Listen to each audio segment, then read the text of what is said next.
빛골 광주. 한강 작가가 태어나 유년 시절을 보낸 곳. 특히 북구에 위치한 효동초등학교는 그녀가 학창 시절을 보낸 무교로 문학적 감수성을 키운 중요한 공간입니다.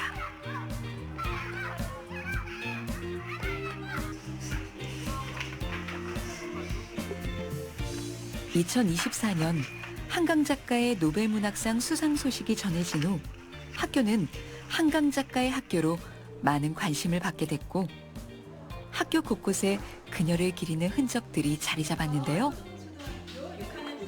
특별 강연이나 글쓰기 행사는 학생들이 선배님의 작품을 만나고 그 감동 속에서 자신만의 꿈을 키우는 소중한 시간이 됐습니다.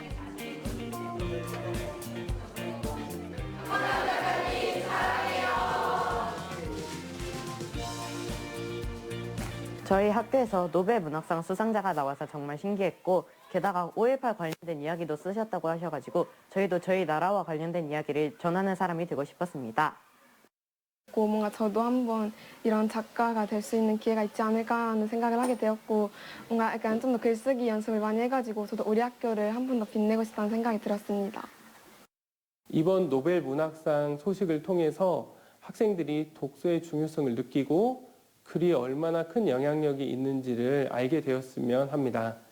또 한강 작가가 글을 통해서 역사를 기록하고 인간의 존엄을 나타냈듯이 우리 아이들이 우리 사회의 아픔을 기억하고 그리고 자신과 타인을 존중하는 삶을 살아갈 수 있는 계기가 되기를 바랍니다.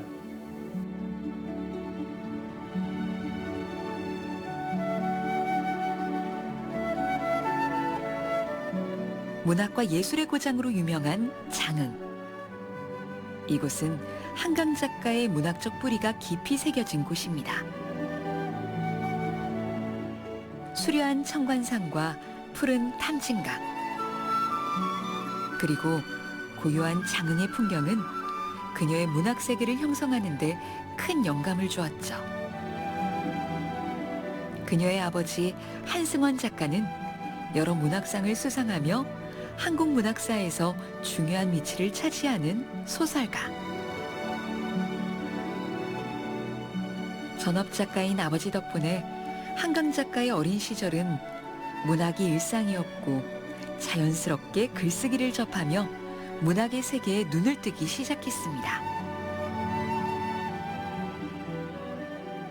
어린 한강은 책이 가득한 작업실에서 글을 쓰는 아버지의 모습에서 문학이 단순히 읽는 것이 아니라 창작하는 것임을 배웠습니다. 그 경험이 그녀의 문학적 토대를 다지는 데 큰 영향을 주었죠. 학교 중학교 선생을 하던 그때부터. 그러니까 밤이면 잠자다 들어보면 타이프라이터 한번 치고 나서 일이 가면 쨍 하고 그러면 그 소리를 듣고 자란 거죠. 한참 소설 쓰다가 밖에 나와보면 애들이 책 읽기도 하고 그러고 있는데 딸을 찾으면 딸이 안 보여요. 그래서 어디 갔나 이 방 저 방 막 뜯고 다니고 강아 강아 부르고 다니고 그러는데 지 방 어두컴컴한 구석지에서 네 그러고 일어나요. 너 거기서 못 하고 있냐 그러니까 저 공상하고 있어요. 공상하면 안 돼요. 이 일화는 내가 늘 그 아이 얘기를 하면 사용하고 나는데 그 아이는 한 번도 글을 써서 어디에 발표하거나 그러지를 않고 그러고 살아왔는데 고등학교 시절에 어디 그 한글날 글짓기 하러 나와가지고 장려상인가 과장인가를 받아갖고 왔는데 글쓰기 재능을 발견한 고등학생 한강의 선택은 연세대학교. 이곳에서 국문학을 전공한 그녀는 본격적으로 문학에 대한 깊은 탐구를 시작했습니다. 문학이론과 한국 문학의 전통을 배우며 한강 작가는 글쓰기에 대한 자신만의 방향성을 찾아갑니다.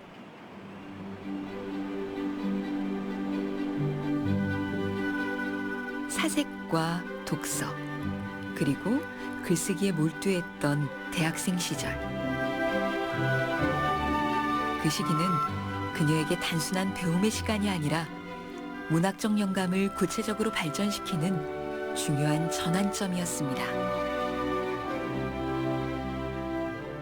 한강 작가님의 학창 시절이 어땠는지는 저 정확하게 듣지는 못했지만 그래도 작품 자체가 굉장히 훌륭하고 교수님들도 굉장히 감명을 많이 받아서 이번에 기대를 많이 하고 있었다고 하더라고요. 그래서 훨씬 더 기뻐하셨던 것 같아요. 이전에 노벨 문학상 타시기 전부터 맨 부커상이나 다른 각종 문학상들 많이 받으셨던 선배님으로 익숙하게 많이 들었었고요. 도서관에 가도 한강 작가님 코너가 따로 있을 정도로 해서 책은 자주 접했던 것 같습니다. 해가지고 친숙한 선배님으로 기억을 하고 있었는데 이번에 또 노벨 문학상을 타시게 돼서 더 자랑스러운 선배님으로 되지 않았나 그렇게 생각을 합니다.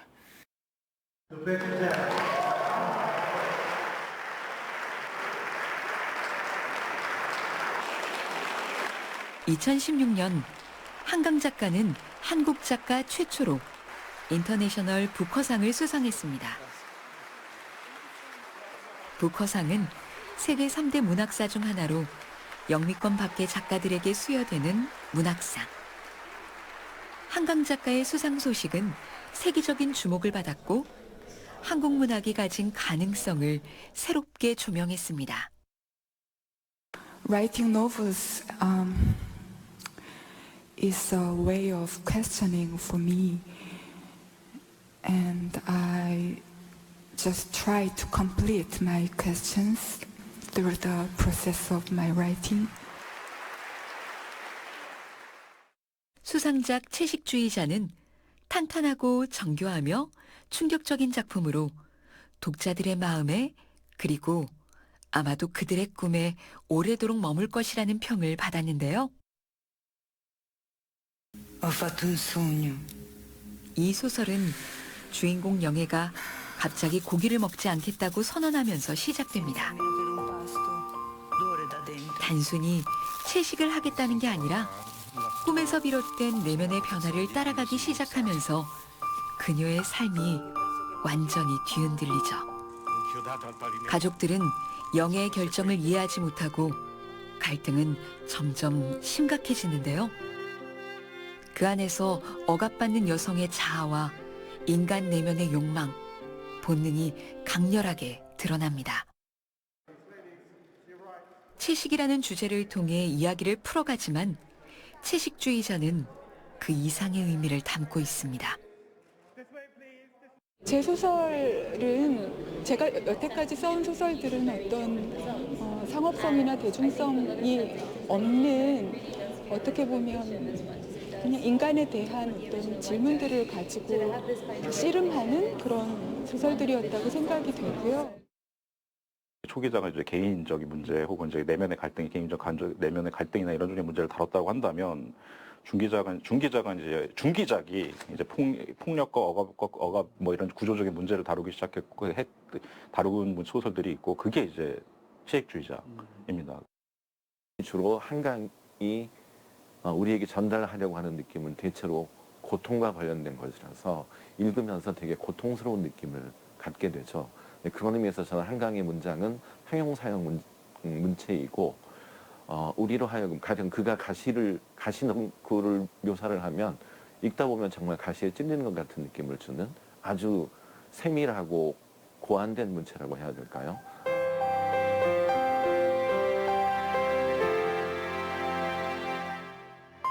한강 작가의 문학 세계에서 중요한 전환점이 된 작품 소년이 온다.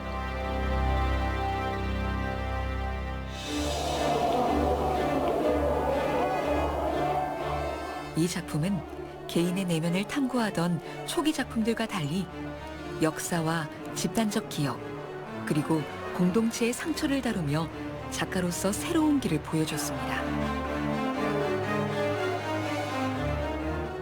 1980년 광주의 거리는 민주화를 외치던 사람들의 외침이 가득했습니다. 그러나 그날의 기억은 많은 이들에게 고통과 상처로 남았죠. 한강 작가는 소년이 온다를 통해 우리 현대사의 어두운 한 페이지를 문학으로 되살려냈는데요. 소설 소년이 온다를 좀 더 깊이 들여다보겠습니다.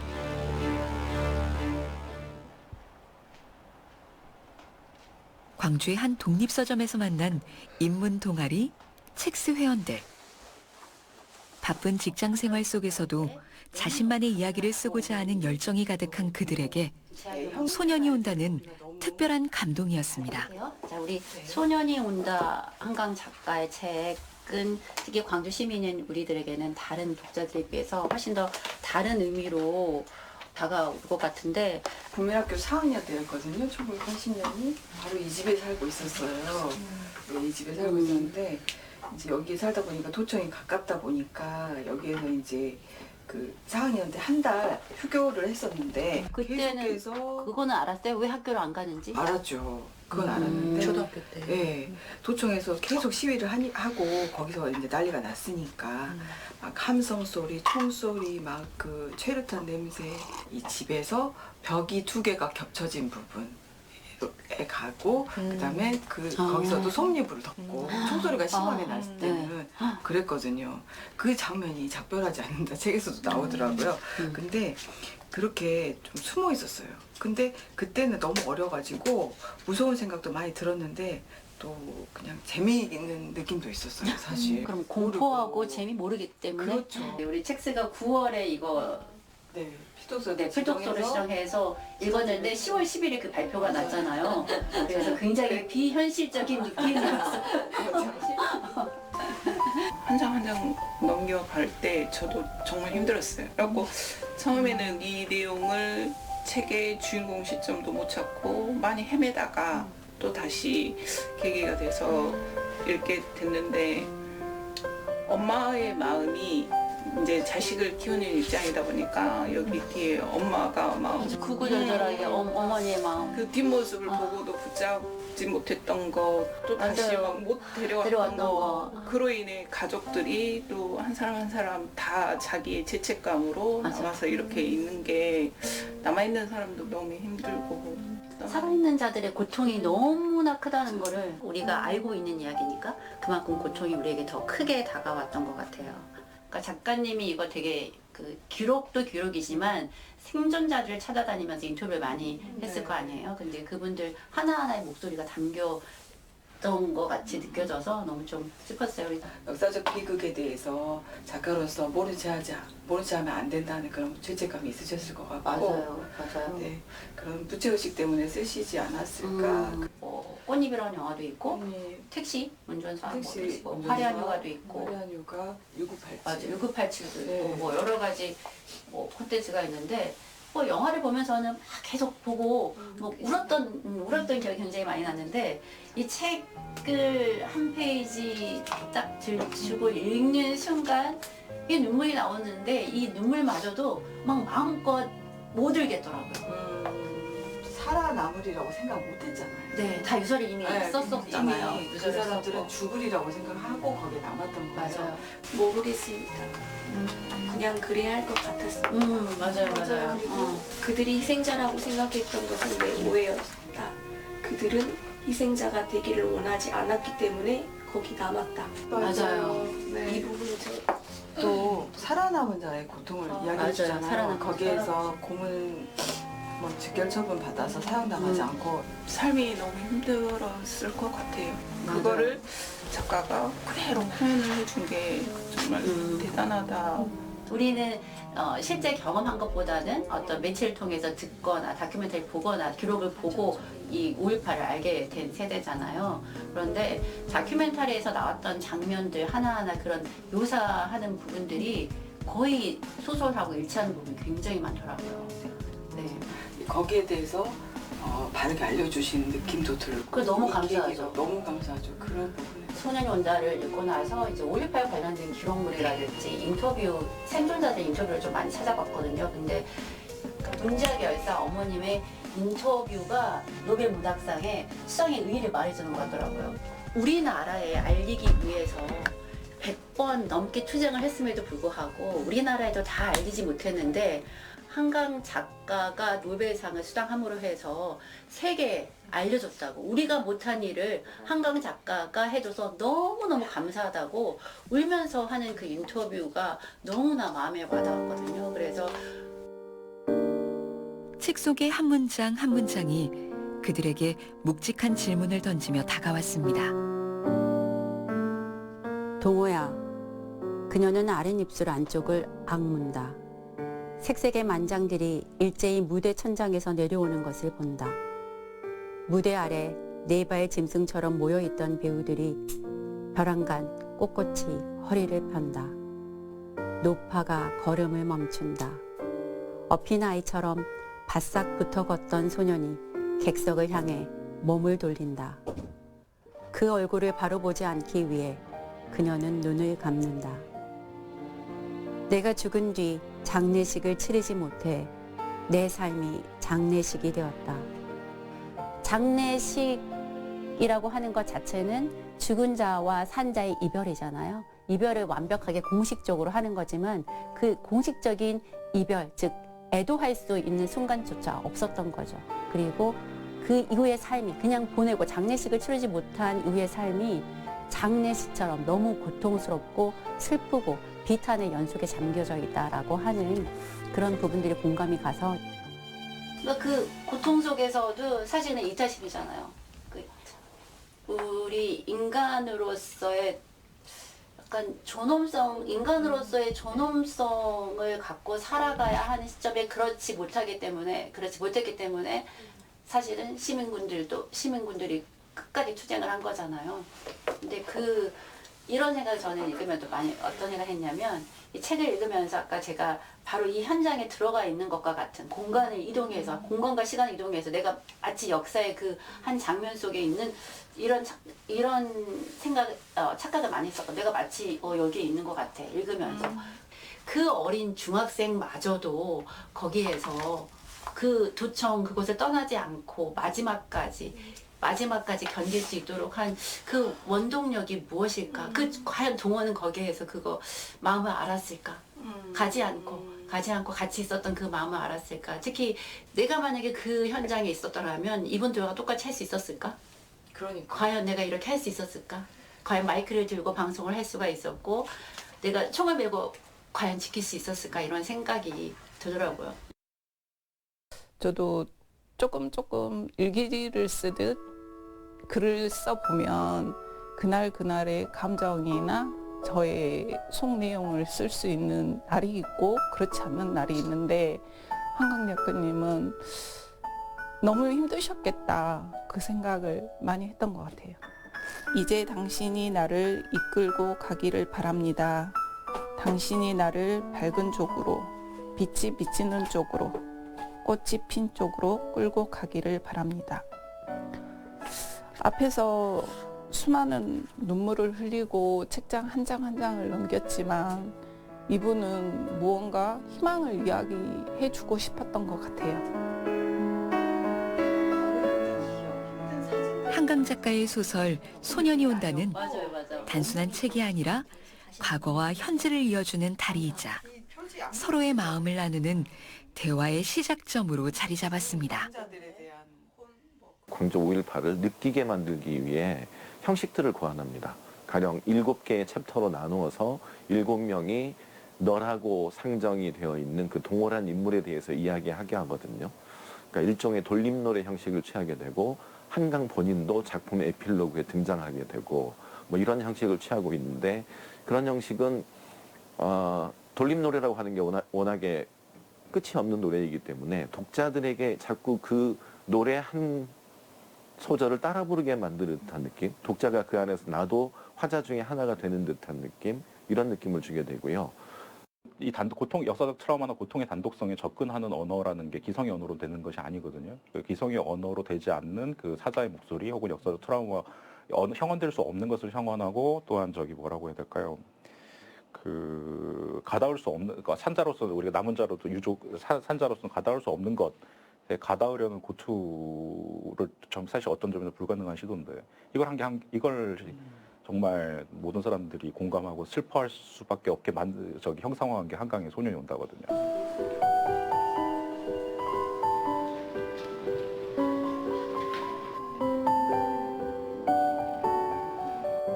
(2018년) 인터내셔널 부커상 최종 후보작이었던 소설 흰. 이 작품은 한강 작가의 기존 소설들과는 또 다른 실험적이고 철학적인 깊이를 보여줍니다. 하얀 눈이 소복이 쌓인 풍경, 그리고 고요한 산하. 흰은 이런 깨끗함 속에서 상실과 치유를 탐구합니다. 작가의 어머니와 가족의 상실에서 출발한 이 작품은 유산된 아이의 기억에서 시작해 상실과 애도의 감정을 65개의 이야기로 풀어낸 독창적인 작품인데요.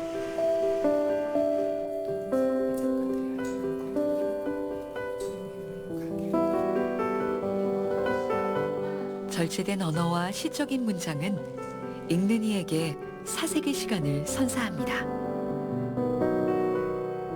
저는 장편소설 속에도 시가 많이 들어있고 단편소설 속에도 마찬가지라고 생각해요. 그래서 꼭 시적인 문장을 이렇게 쓴다기보다는 장면들 속에 시가 들어있다고 생각합니다.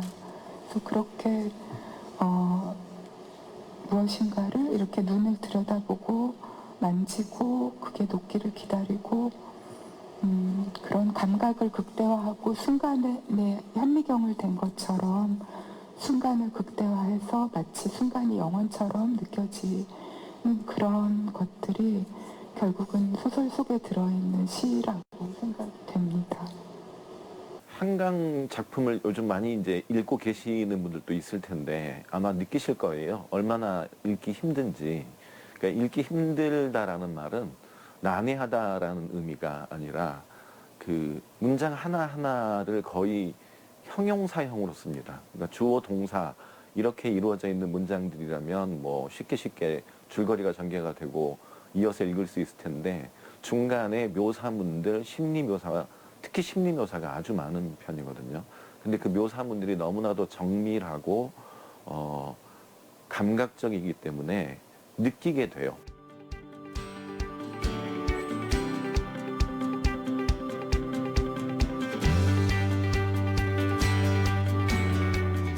섬 전체가 유네스코 세계 자연유산에 등재될 정도로 자연이 잘 보존되어 있는 제주도. 이 섬은 한강 작가의 작별하지 않는다에서 자연과 역사, 생명과 죽음이 교차하는 상징적 공간으로 등장합니다. 제주도의 아름다운 풍경은 그 안에 감춰진 4.3 사건의 비극과 강렬한 대비를 이루며 삶과 죽음, 기억과 망각이 얽힌 복잡한 감정을 깊이 있게 전달하는데요.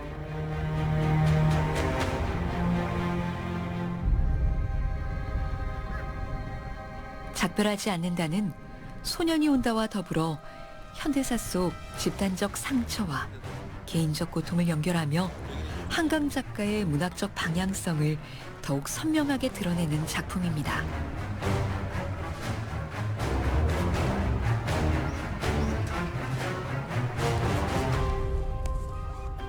소설 제목이 암시하듯 그녀는 과거를 완전히 잊거나 떠나보내기보다 그 기억 속에서 계속 살아가는 방식을 이야기합니다.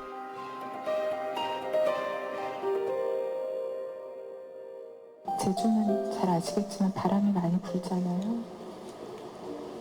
그리고 중산간에 눈도 굉장히 많이 오고요.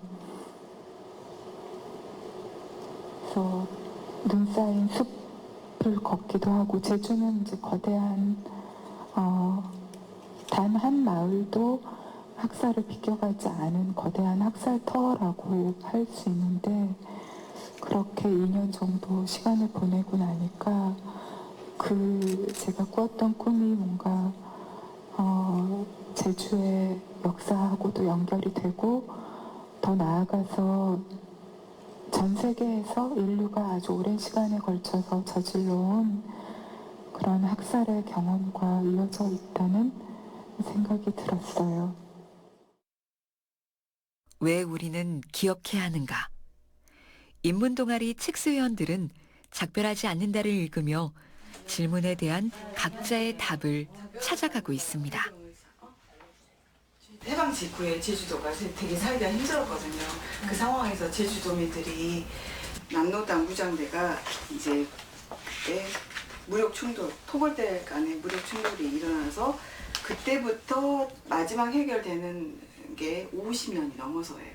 그러니까 제주 4.3 사건이라 하면 47년 4월 3일만 일어났던 이야기가 아니라 몇 년 동안 지속됐잖아요. 몇 년 동안 지속됐던 이야기고 우리가 제주 4.3 사건에 대해서 그냥 이데올로기에 의해서 제주도민들이 단순하게 희생된 줄 알았는데 맞아요. 사실은 이거를 통해서 다시 역사를 공부할 수 있는 기회가 됐던 것 같아요. 사실 4.3 사건 잘 모르잖아요. 우리 그 소녀연가는 우리는 이제 광주니까 5.18은 잘 안다라고 생각을 하고 있지만 저도 역사책에도 안 나오는 것에 대해서 찾아보고 공부하게 됐어요. 맞아요.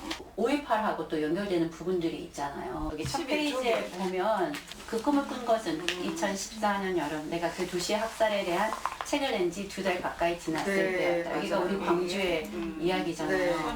네. 그래서 그 고통 속에서 책을 쓰고 나서도 그 후유증이 어마어마하게 됐다라고 하더라고요. 사실 지금까지도 그 고통의 후유증 계속되고 있다라고 한강 작가가 인터뷰하는 걸 들었거든요. 14년 여름에 2주를 쓰셨다고 그랬어요. 맞아요. 14년 여름에 2주를 쓰셨고 작별하지 않는다를 그다음에 18년 새 밑에 다시 쓰기 맞아요. 시작하셨다고 그 그랬어요. 얘기 나와요. 그래서 2021년에 이 책을 출간하셨거든요.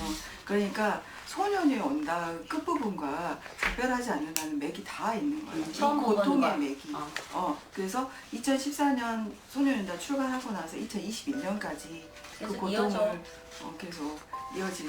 그래서 한강 작가한테 참 감사했던 게 문학 작품을 통해서 우리가 역사적인 사실을 재조명하고 또 이걸 현재 우리가 어떤 기억을 갖고 어떻게 기억하고 현재를 어떻게 살아갈 것인가. 그냥 고통의 어떤 이야기가 어디가 있을까 생각하시다가 4.3에 제주 4.3에 닿으신 거 아닌가 그런 생각이 맞아요. 들었어요. 거의 여기로 갈 수밖에 없지 않았을까.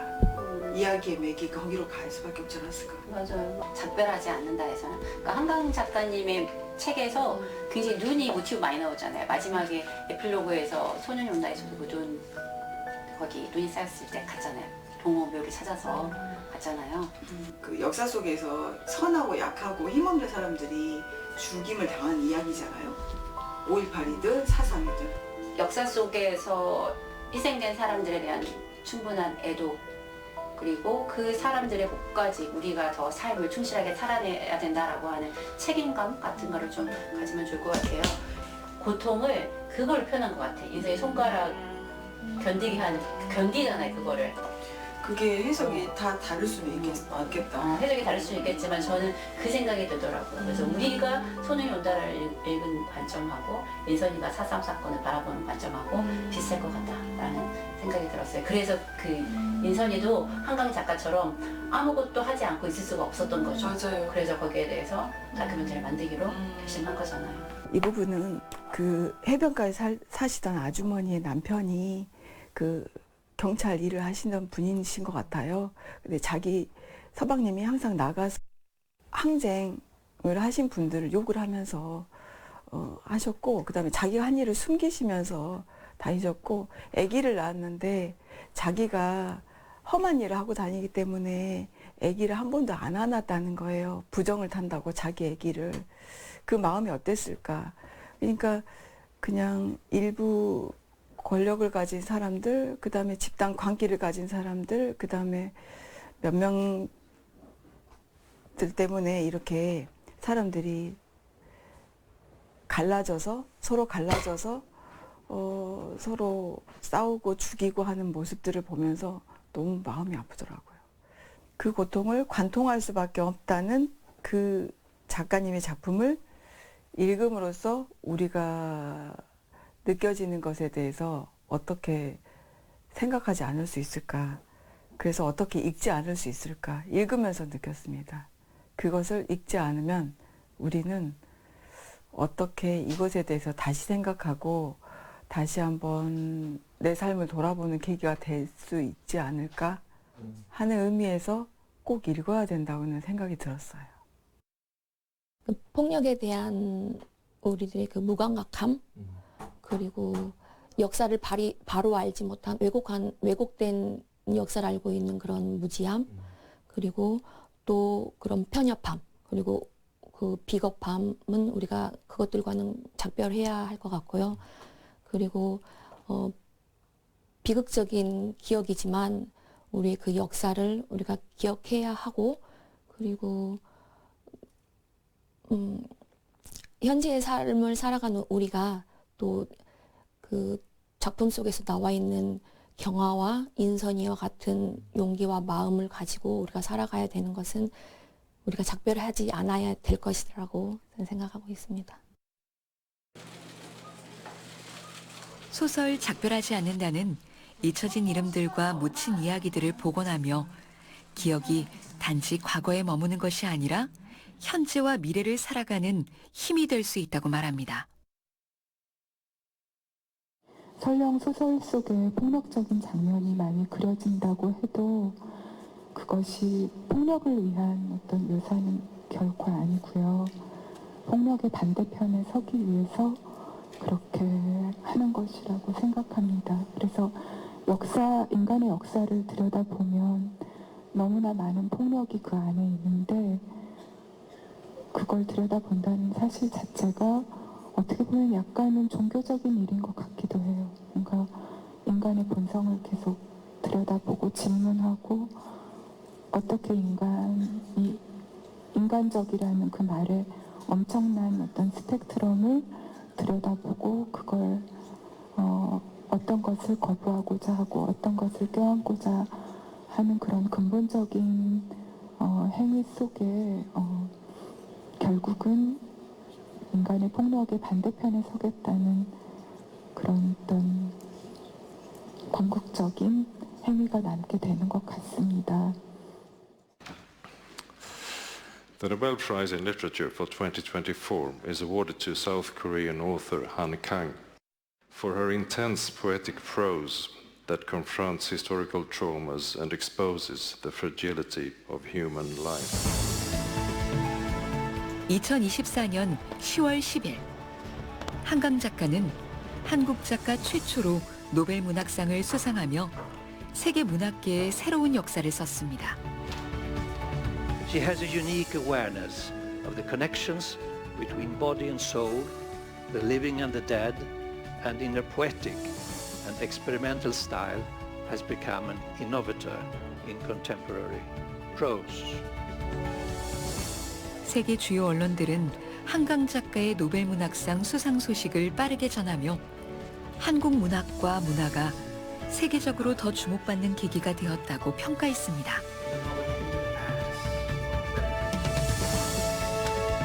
고통을 넘어 치유를 이야기하는 한강 작가. 그녀의 문학은 누구나 공감할 수 있는 보편성과 철학적 깊이로 많은 사람들을 사로잡았습니다. 국내는 물론 해외 주요 서점에 한강 작가 코너가 마련되며 그녀의 문학은 한국을 넘어 세계로 뻗어가고 있습니다.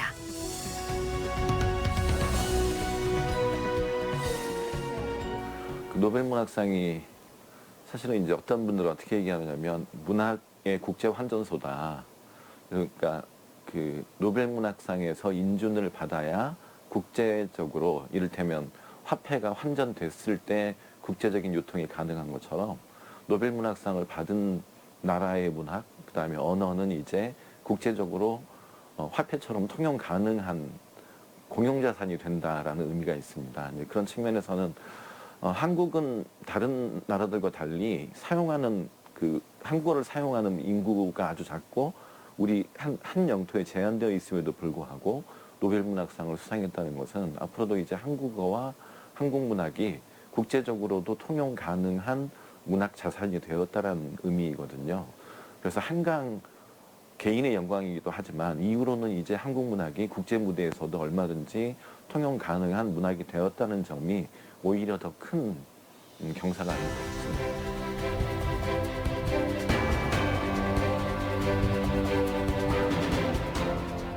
광주 출신 한강 작가의 노벨문학상 수상은 지역사회 곳곳에 새로운 변화를 불러왔습니다. 지난 11월 13일 광주시는 5.18 사적지인 전일빌딩 245 1층에 소년이 온다 미니 북카페를 마련했는데요. 이날 개소식에는 소년이 온다의 실제 주인공인 문재학 열사의 어머니가 참석해 남다른 소감을 전했습니다. 이 책은 우리 아저씨 눈물이 담겨있는 책입니다. 제가 집에다 보관하면 못하냐, 시청에다 놓고 여러 사람이 보는 게 더 낫지 않겠느냐 하고 시청에 기증하기로 열심히 했습니다. 저는 이 책 못 읽어봤습니다. 가슴이 두근거려서 뭔 말이 써져 있을까 생각을 하면은 너무너무 가슴이 두근두근해서 못 읽어보고 아저씨가 그래요. 내가 읽어줄 것이니 들어보소. 라고 이 책에다 눈물을 이렇게 떨구면서 이 부시는 책입니다.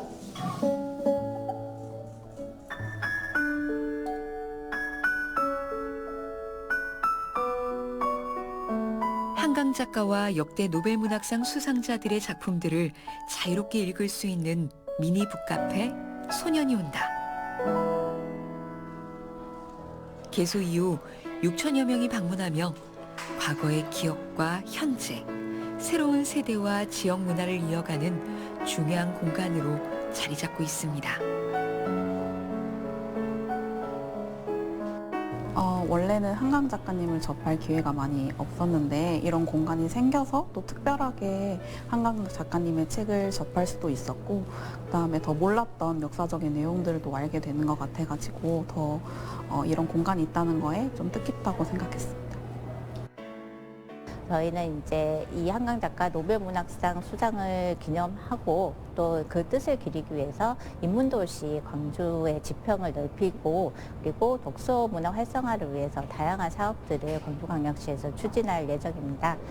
뭐 인문학 산책길이라든지 미니 북카페 조성 이런 사업들을 통해서 시민들이 더욱더 독서와 그 독서가 일상이 되는 그런 사업들을 광주광역시에서 추진할 예정입니다.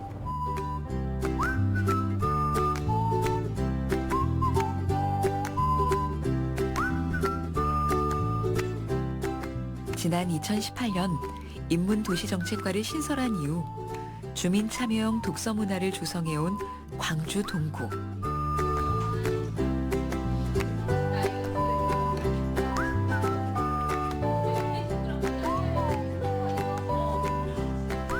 (5년째) 이어져 온 인문도시 정책을 기반으로 한강 작가가 꿈꾸는 책 읽는 도시 만들기에 노력해왔습니다.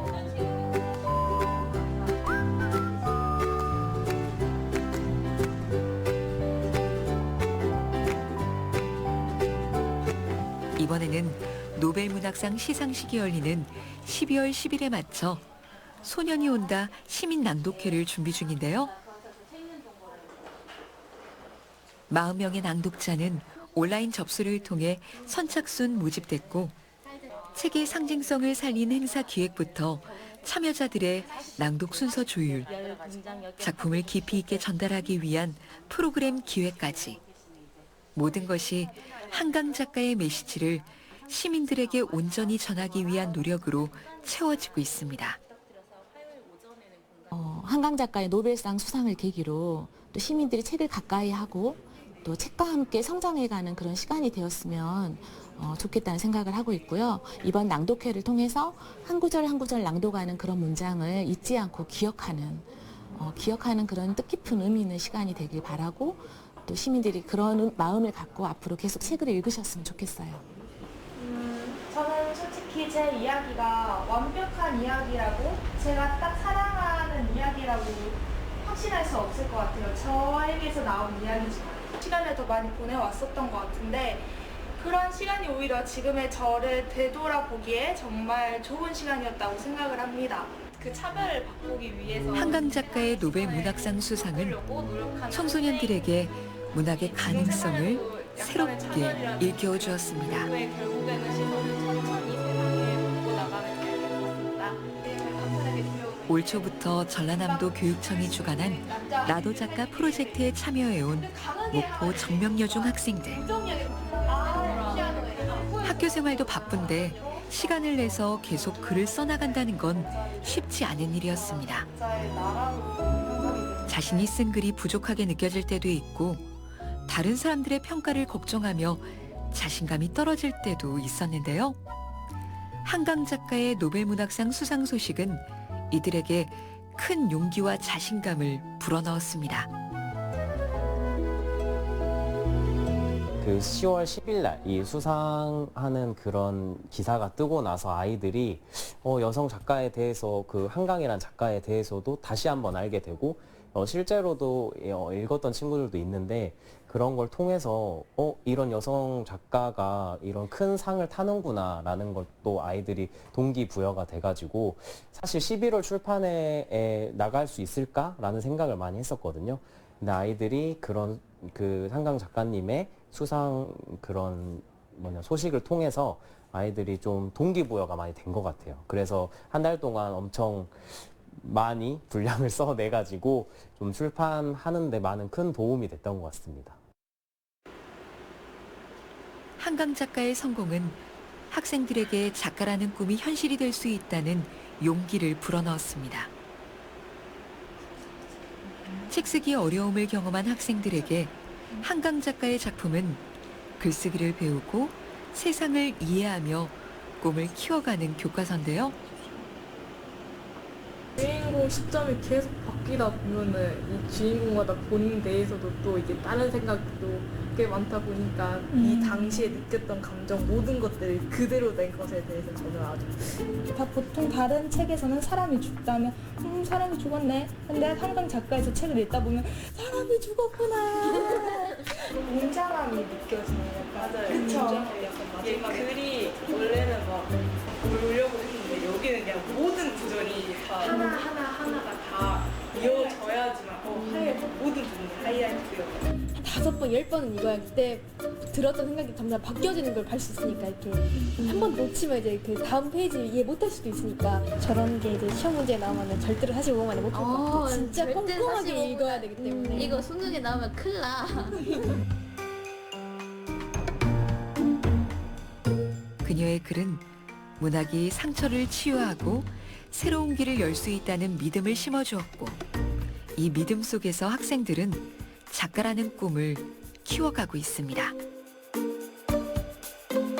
그때 이제 한강 작가님이 상을 타신 것을 보고 와 나도 이렇게 한강 작가님처럼 되고 싶다라는 마음이 생기면서 글을 조금씩 더 혼자서 개인적으로 쓰는 연습을 많이 하고 있습니다.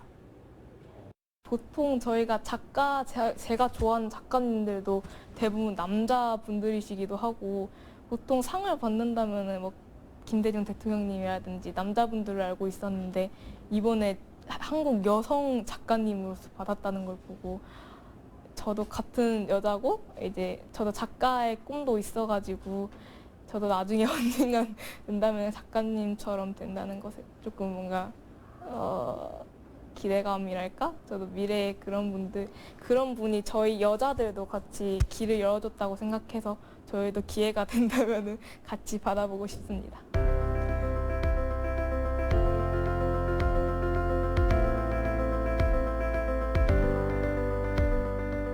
한강 작가의 문학적 뿌리로 알려진 장흥에도 변화의 바람이 불고 있습니다. 노벨 문학상 수상 소식이 전해진 이후 장흥은 한국 문학을 사랑하는 사람들은 물론 국내의 관광객들의 발길이 이어지고 있는데요. 대표적인 방문 코스인 천관문학관은 장흥 출신 작가들의 삶과 작품 세계를 한눈에 살펴볼 수 있는 공간으로 장흥이 왜 문학의 고장으로 불리는지 잘 보여주는 곳이죠.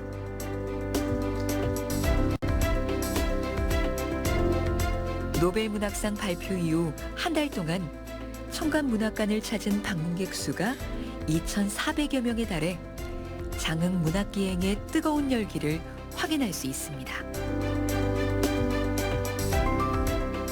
천관문학관은 단순한 전시 공간을 넘어 문학과 지역 문화를 잇는 허브로서 역할을 하고자 합니다. 앞으로 더 많은 사람들이 문학을 통해 장흥을 이해하고 경험할 수 있도록 다양한 프로그램을 기획할 계획입니다.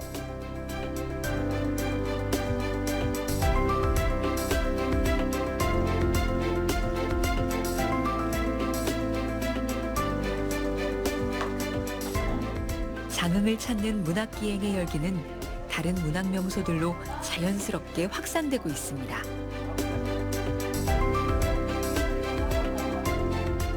특히 한강 작가의 아버지 한승원 작가의 발자취를 따라 걷는 문학 산책길이 주목받고 있는데요. 여닫이 해변을 따라 20m 간격으로 세워진 한승원 작가의 시비들은 바다와 마을 사람들의 이야기를 전하고 있습니다.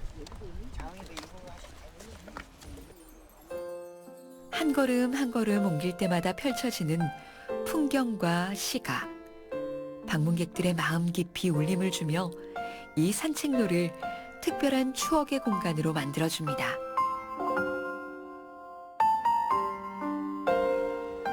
이렇게 장흥이 문학기행의 중심으로 주목받는 가운데 장흥군은 더 큰 도약을 준비하고 있습니다.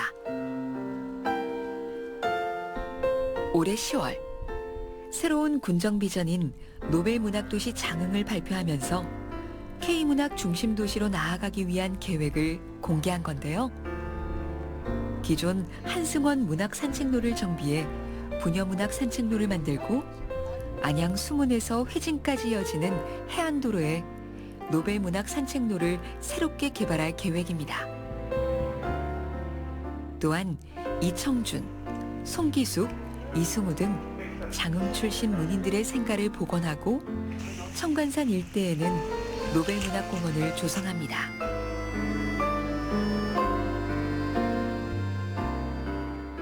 장흥을 노벨문학 도시로 좀 더 구체화시키기 위해서 소프트웨어와 하드웨어로 구분을 했는데 일단 소프트웨어 쪽으로는 이제 한승원 선가의 어떤 매입을 통해서 복원 작업을 하고요.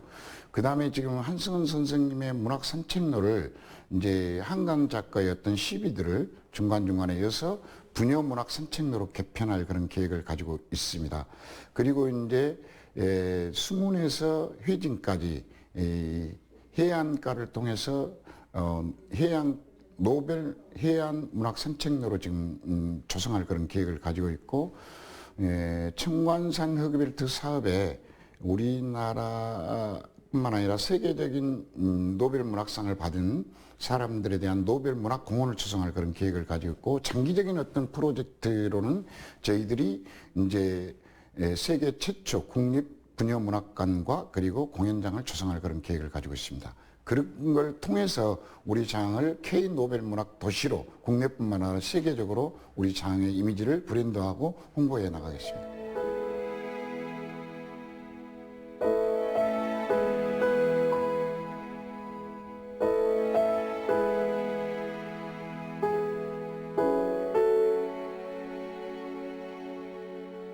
적자에도 불구하고 독립서점을 운영하며 문학의 힘과 가치를 묵묵히 지켜온 한강 작가. 그녀의 글은 고통 속에서 치유를, 상실 속에서 희망을 전하며 문학이 가진 진정한 힘을 보여줍니다.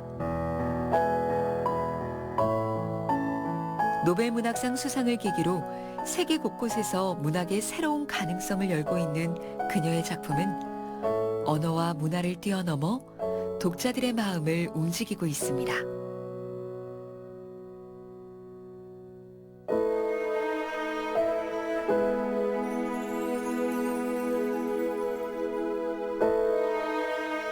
아픔과 기쁨, 희망까지 담아내는 한강 작가의 글은 문학이 왜 여전히 중요한지, 그리고 삶 속에서 어떤 가치를 만들어낼 수 있는지를 깊이 깨닫게 합니다.